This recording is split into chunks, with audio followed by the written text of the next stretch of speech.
The Grand Pearl Hotel was the most expensive hotel in the city. Rich people came from all over the world to stay there. The floors were shiny like mirrors, and the walls were made of glass. But behind all the luxury, the workers were always tired and stressed, especially the maids. Nia was the newest maid in the hotel. She was young, soft-spoken, and had skin the color of dark coffee. Her black hair was always tied neatly in a bun. Most guests didn't even look at her. Some of the hotel staff didn't. Remember her name? She didn't mind. She came in quietly, did her work carefully, and left without noise. What no one knew was that Nia had a secret that even she had, kept hidden for years. It was Monday morning when everything changed. A black luxury car stopped at the entrance of the hotel. The doorman ran to open the door. A tall Chinese man stepped out. He wore dark sunglasses, a long gray coat, and expensive shoes. Next to him came a little girl, about 7 years old. She looked scared and tired, holding a pink bunny close to her chest. People whispered, "Is that Mr. Liang?" The manager's eyes widened. "That's Liang Wei, the Chinese millionaire." He rushed forward with a fake smile. "Mr. Liang, welcome, sir. Welcome to Grand Pearl Hotel." But Mr. Liang didn't respond. He simply looked around, with a serious face, then said something quickly in Mandarin. The manager blinked. Sorry, I don't understand." Mr. Liang repeated his words, louder this time, clearly annoyed. The staff looked at each other nervously. "Does anyone speak Chinese?" the manager asked. No one answered. Mr. Liang's daughter, May, suddenly sat down on the floor. She covered her ears and began to cry, loudly. Guests turned to stare. A woman dropped her coffee cup in surprise. The front desk girl whispered, "Why is she crying?" "She must be scared," another said. "Poor child." The manager panicked. He tried calling for a translator, but it would take hours. "Someone do something," he shouted. The staff stood frozen. Then a soft voice spoke up from the back. "I can help." Everyone turned. It was Nia the maid. She stepped forward. "Slowly but surely, I speak Mandarin," she said gently. The manager stared at her. "You? Since when?" But she didn't answer him. She knelt down beside the crying girl and whispered something in Mandarin. The room went silent. May stopped crying. She looked up at Nia, eyes full of tears. And then she nodded. Nia smiled softly and reached out her hand. May took it. Mr. Liang watched the scene carefully. He said something to Nia in fast Mandarin. She answered calmly. He raised one eyebrow, surprised, but nodded with quiet approval. The manager stood frozen. What did he say?" Nia replied. "He wants a quiet room, far from the crowd. He says the girl doesn't like noise." The manager blinked. "Oh, of course." He ordered the staff to prepare the VIP suite. As the girl walked away with Nia, still holding her hand, the rich guests began whispering. "Who is that maid? She speaks Mandarin." That was incredible. But Nia didn't hear any of it. She was too focused on the little girl beside her.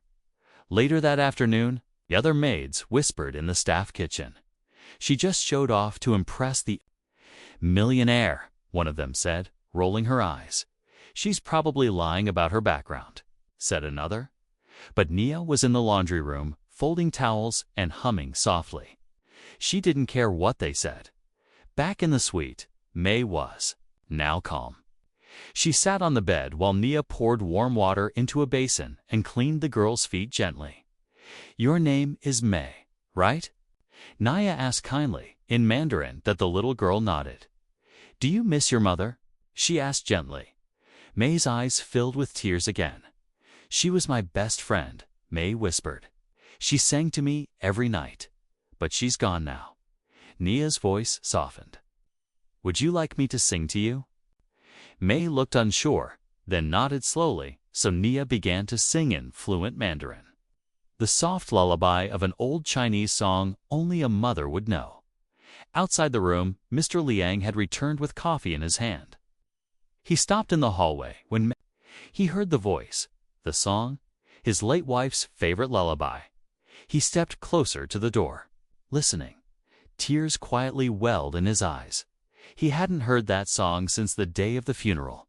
How did a hotel maid know that song? Inside the room, May had already fallen asleep. Nia tucked her in and gently kissed her forehead. She turned off the lights and stepped out of the room, only to find Mr. Liang standing there, watching her closely. For a moment, neither said a word. Then, in Mandarin, he asked, "Who are you really?" Nia stood quietly in front of Mr. Liang. The hallway was silent, except for the soft hum of the ceiling lights. The air between them felt heavy. His question repeated in her mind, "Who are you really?" She lowered her eyes, then looked up slowly. "Just a maid, sir." But Mr. Liang didn't believe that. "No maid sings a song from my late wife's village," he said in Mandarin. That lullaby was never famous. Nia took a breath. "Your wife was from Hangzhou."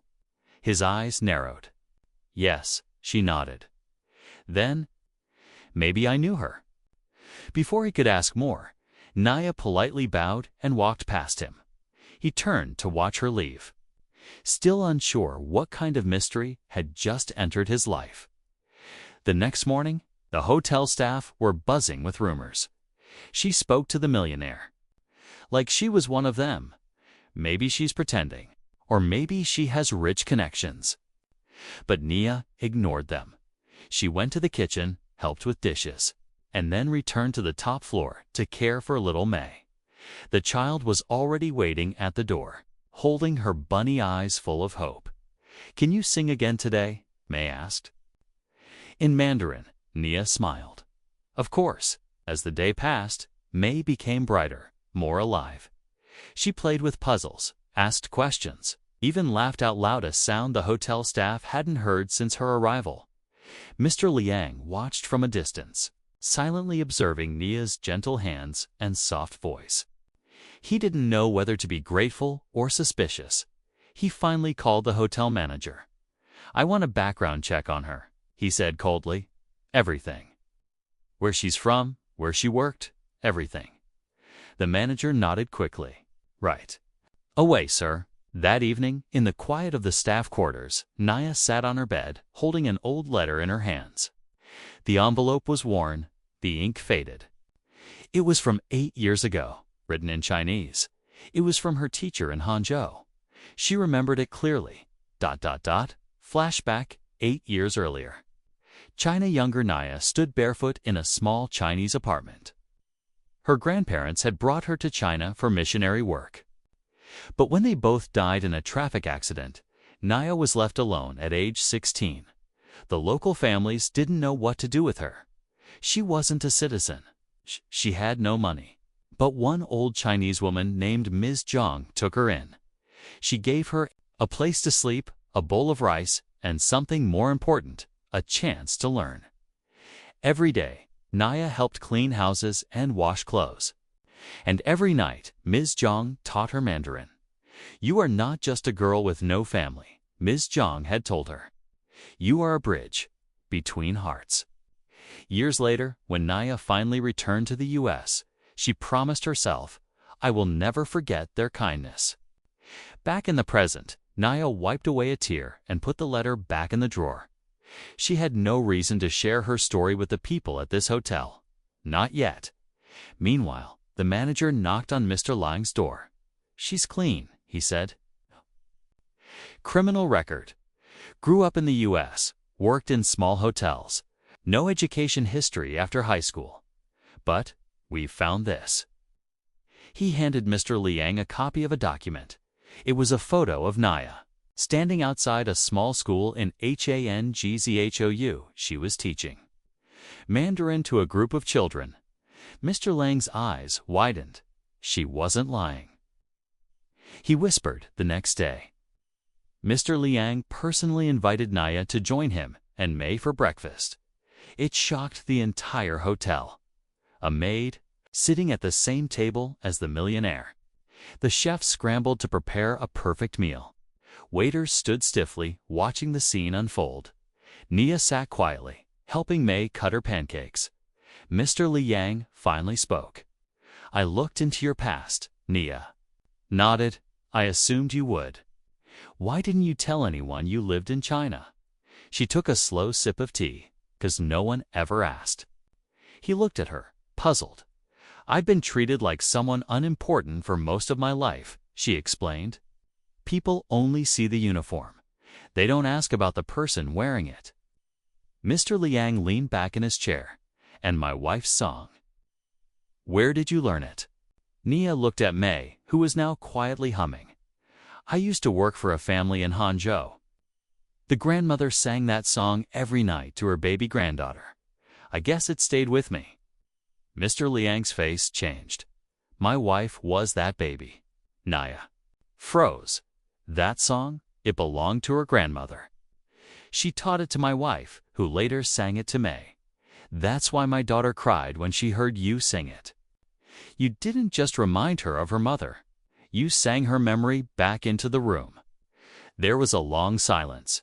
Then Mr. Liang said something no one expected. "I want you to stay." Nia blinked.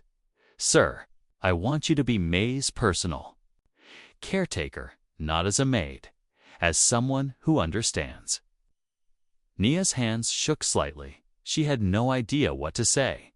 But May answered for her. She reached out, grabbed Nia's hand, and whispered, "Don't go." Mr. Liang had always been known as a man without emotions. He was a self-made billionaire, respected in boardrooms, feared in negotiations, and followed by media wherever he went. But behind that powerful image was a man who kept everything locked inside. He hadn't smiled in years. Not since his wife died. Not since his daughter. May stopped laughing until Nia came into their lives. The day after breakfast, Mr. Liang made it official. Nia was no longer part of the hotel cleaning staff. She was now May's personal caretaker, with a special guest room on the same floor as the VIP suite. The news spread like wildfire through the hotel. "Did you hear? The maid is living in the luxury wing now. Must be nice to speak Chinese and win hearts. But she's just a maid. What does she know about rich people's lives?" Nia heard the whispers. She felt the stares, but she didn't care. All that mattered was May. Each morning, Nia took May down to the quiet garden behind the hotel. It had a small pond with golden fish, smooth white stones, and a bench under a cherry blossom tree. It became their little world. May would talk in broken English. Nia would gently correct her while slipping in Mandarin. They laughed over butterfly names and counted petals that fell into the pond, and slowly, Mr. Liang began to watch. At first, from a distance behind glass walls or standing on the balcony above, then closer, leaning near a tree with his arms folded, pretending he wasn't paying attention. He listened to May giggling. He saw the light in her eyes. He saw Nia's kindness, her care, and how naturally she held his daughter's hand, wiping her tears or sharing her juice. One afternoon, Mr. Liang walked into the garden. Nia stood up respectfully. "Good afternoon, sir." He nodded, then surprised her by saying, "Please, call me Mr. Liang, only when others are around." She blinked. Then, "What should I call you?" He paused. "Just Liang."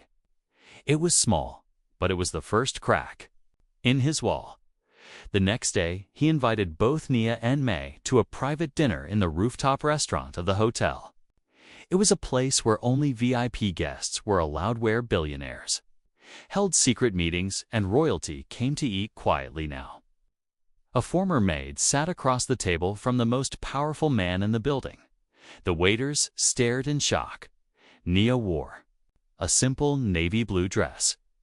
Her hair was pulled into a neat braid. May sat between them, giggling as she tried to use chopsticks.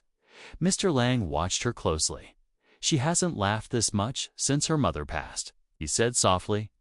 Nia looked at him. Children don't need perfect homes, just safe hearts. He looked into her eyes for a moment and nodded slowly. That night, when the dinner ended, he walked them both to the suite. As Nia reached for the door, he gently stopped her. "Thank you," he said quietly, "for giving me my daughter back." But not everyone was happy with Nia's rise. Behind her back, the hotel manager fumed. "This is destroying the hotel's image," he whispered to his assistant. "A maid treated like a queen. The guests are talking. The staff is confused. But sir, Mr. Liang seems happy." Happy or blind? And just like that, plans began. Someone from the staff took secret photos of Nia through the VIP hallway at night, turning from May's room, after comforting her during a nightmare. The photos were shared anonymously. They spread like fire among staff. "Look, she's using her charm to win the billionaire. She's climbing the social ladder fast." It wasn't long before the photos reached the hotel owner's desk. He wasn't pleased. The next morning, Nia was called into the manager's office. She entered calmly. The manager folded his hands. "We've received complaints." She remained silent. He slid the printed photos across the table. "Do you care to explain?" She glanced at them once, then looked up. May had a nightmare. She was screaming. Stayed with her until she slept. "You entered the guest suite after midnight," the manager said coldly. "That is a violation. I had permission." From Mr. Liang, he scoffed. "Even so, it doesn't look good. For you, or this hotel." Nia didn't speak. "Consider this your warning. Stay away from the guest outside your working hours." She stood slowly, picked up the photos, and said, "You may see shadows in these pictures, but I see a child who stopped crying. That's the only image that matters to me." Then she walked out. When Mr. Liang found out, he was furious. He stormed into the manager's office. "You dare question the woman who brought peace to my daughter? Sir, it's hotel policy then." "Your policy is broken," Liang said. "Fix it." That evening, as the sun set over the garden, I sat in Nia's lap under the cherry blossom tree. She pointed up and asked, "Do you think Mommy sees us from the stars?" Nia smiled softly.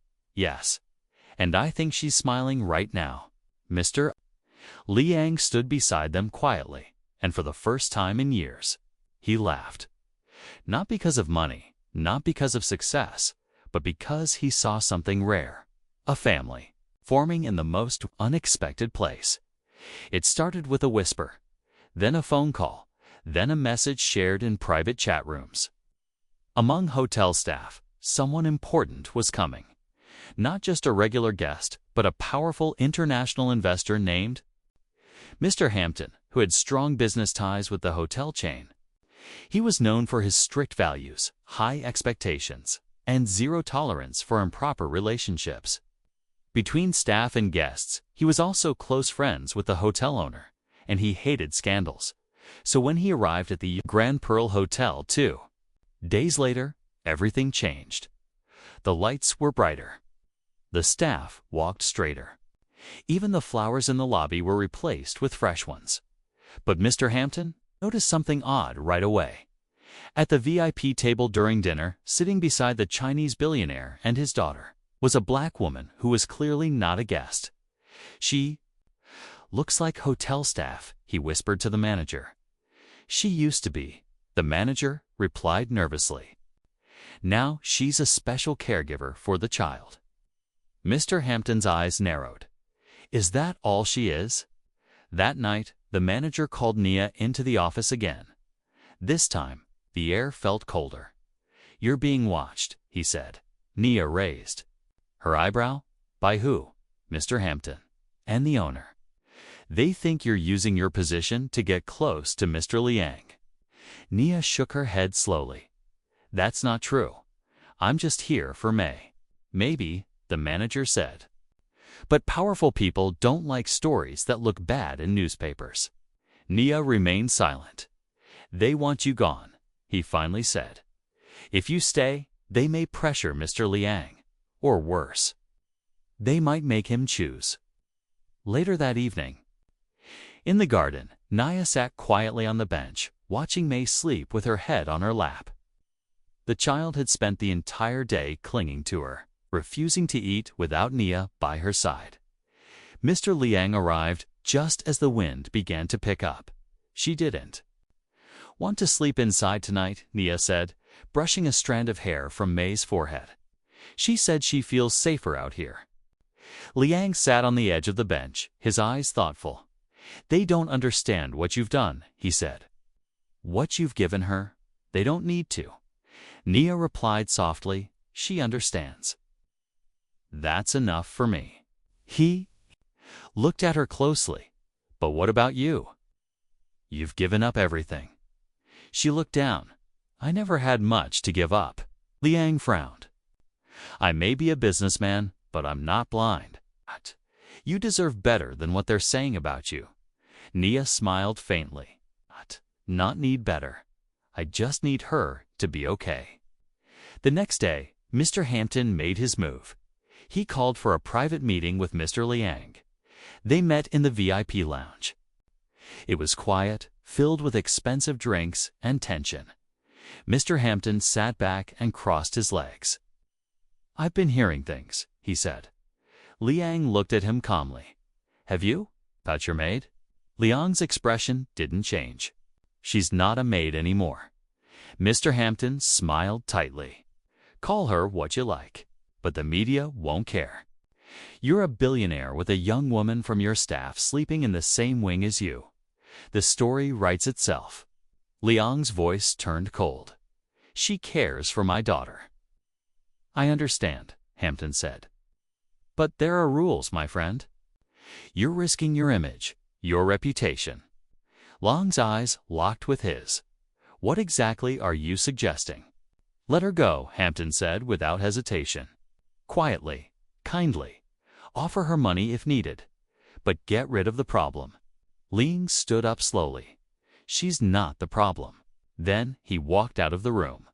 That night, Nia packed her bag. Not because she was asked to leave, but because she didn't want Mr. Liang or May to suffer because of her presence. She folded her simple clothes neatly, slipped the Chinese lullaby book into her purse, picked up the drawing May had made of them in the garden, and tucked it between two shirts. She looked around the guest room now, full of memories. Then she quietly walked out, but she didn't get far. As she reached the hotel lobby, May ran in barefoot, tears falling down her cheeks. No, she cried. Don't leave me, Mommy Nia. Guests turned. Staff froze. Even Mr. Hampton, who had been standing by the elevator, stopped in surprise. Take me with you, May shouted, hugging Nia's waist. Mr. Liang ran in seconds later, out of breath. He looked at Nia, at his daughter, then at the crowd watching everything, and he made a choice. A public one. He walked over, stood beside them, and took both of their hands.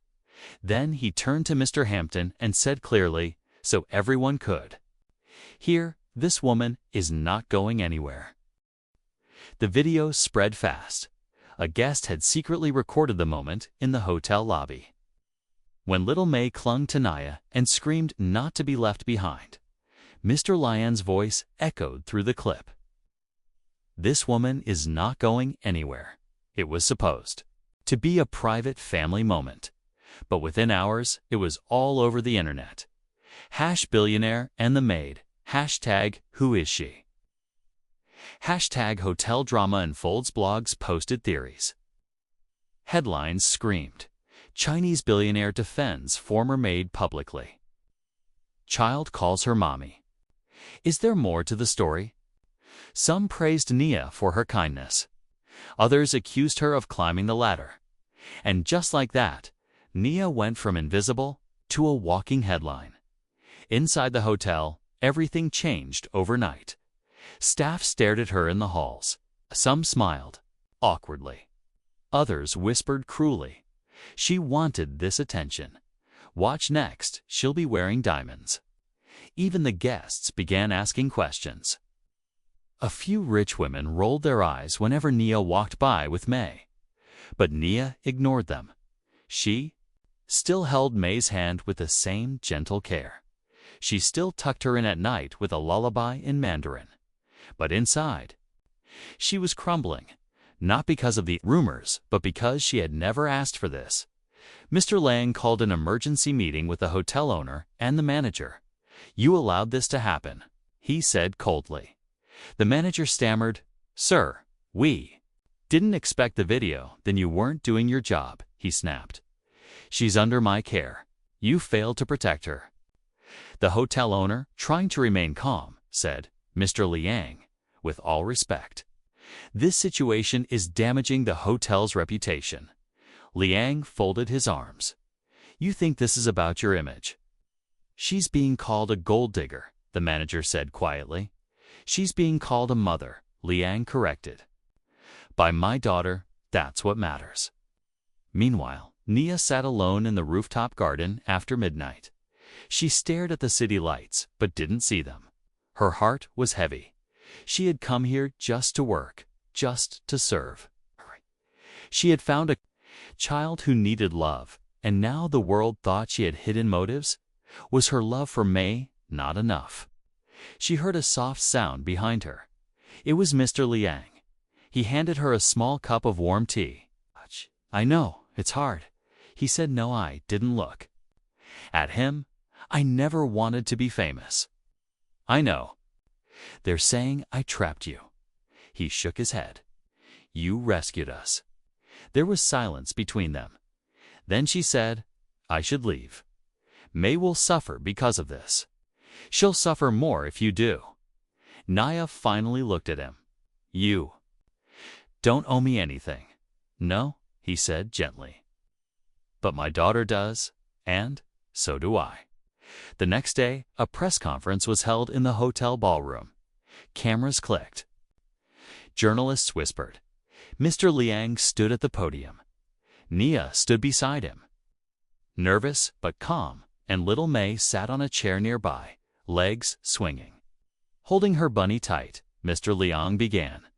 "There's been a lot of talk about this woman, a lot of lies. So let me tell you who she really is."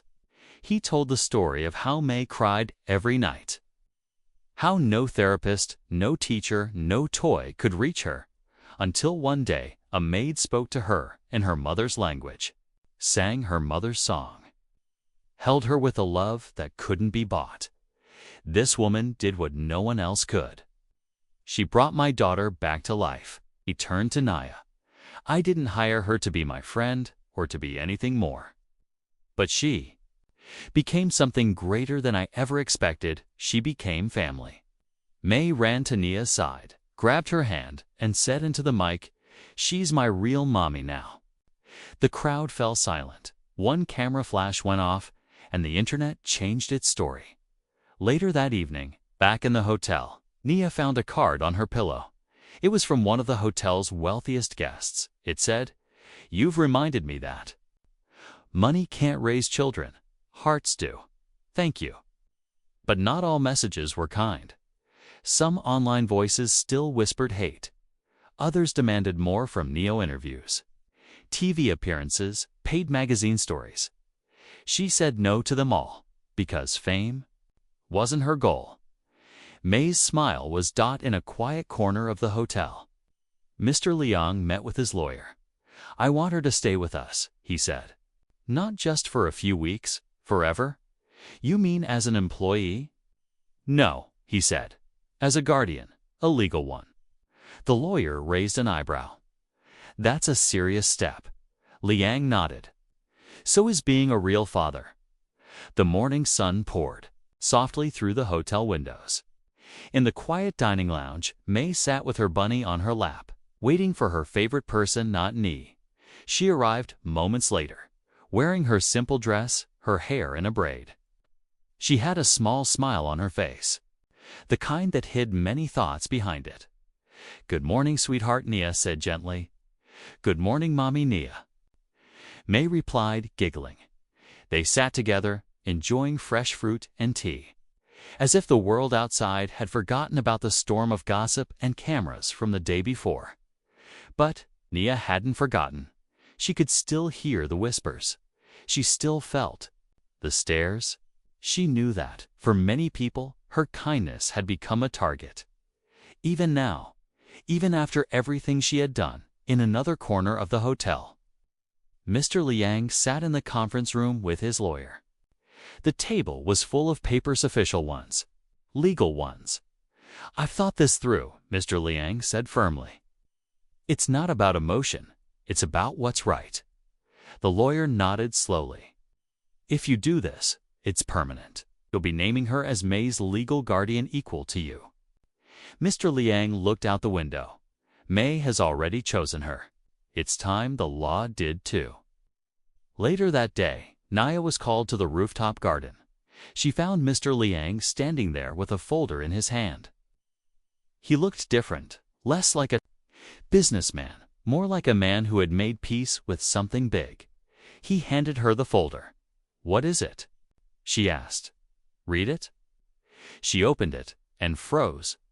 Her eyes scanned the document once, then again. "Legal guardianship," she whispered. "For May." He nodded. "I'm not just giving you permission to be in her life. I'm giving you protection. Rights, a role that no rumor or rich man can take from you." "But I'm not her blood," she said softly. "That doesn't matter. You gave her what blood couldn't comfort: laughter, safety." Nia's hands trembled. "You trust me with your daughter's life." "I already have," he said. "Now I want the world to know." That evening, Nia sat in her room with May curled up beside her. She had laid the legal document on the table. May peeked at it and asked, "What's that?" Nia smiled. "It means I get to take care of you forever." May gasped, then hugged her tight. "So I'll never lose you." "Never," Nia whispered. "Not even if the whole world says I should go. This paper says I stay." May touched the paper like it was magic. But change came with challenges. Some hotel guests didn't like what they called favoritism. "Why is she still here? She's not one of us. She used to clean our rooms." But Mr. Liang didn't care anymore. He had once lived to protect his name. Now he lived to protect his daughter and the woman who saved her. 2 days later, a private family dinner was held in a quiet room at the hotel. Just the three of them: Liang, Nia, and May. There were no servants, no media, no noise, just warm soup, steamed dumplings, and laughter as they finished dessert. Mr. Liang cleared his throat. "There's one more thing I want to say," he began. Nia looked up. He paused, unsure how to continue. Then he said, "You've been more than a guardian. You've been more than a friend." She stayed quiet. "I know this may sound strange," he added carefully, "but I want to build something real. Not just for May, for all of us." Nia's breath caught. He continued, "I'm not asking for anything now. I just want you to know, if one day you ever think of this family as your home, I'd be honored." May clapped her hands. "We can all live together forever." Nia looked at both of them. The billionaire who once lived behind walls, the little girl who once lived in silence, and herself a maid who once had no voice in the world. And now she had everything. Later that night, Nia stood on the hotel balcony. Watching the stars, she held the guardianship papers in her hand and in her heart. The memory of her late grandmother's voice whispered, "You were born to serve with dignity, but never to stay small." She looked toward the future, no longer as a maid, but as a mother, as a protector, and maybe, just maybe, as something even more. The hotel room was almost empty now. The luxury bags were packed. The toys, drawings, and even May's pink bunny were carefully placed inside a new suitcase. Outside, a private car waited near the entrance. Naya looked around the room that had once been just another floor to clean. And now it held her most precious memories. This was the place where May first said Mommy Nia.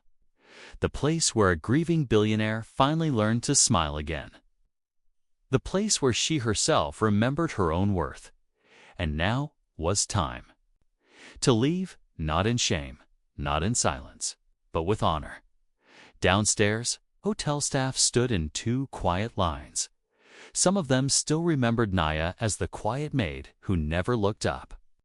Others remembered her kindness, the way she helped without being asked.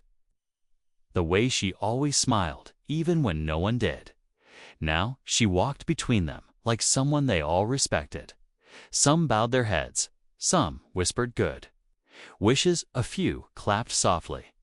The hotel manager, red-faced and nervous, stood at the end of the line. He handed her a small envelope. "For you," he said. "It's from the hotel. An apology and appreciation." Naya took it politely. "Thank you." Outside, May waited in the car, her little hands pressed against the window. When Nia stepped out, the child opened the door and ran straight into her arms. "Are we really leaving the hotel forever?" May asked. Nia smiled. "Not forever. Maybe we'll visit, but now we have a home." May grinned. "With a garden, yes, and a cat. We'll see." Mr. Liang stood beside the car, watching the two most important people in his life. He held a single key in his hand, key to the house they were moving into.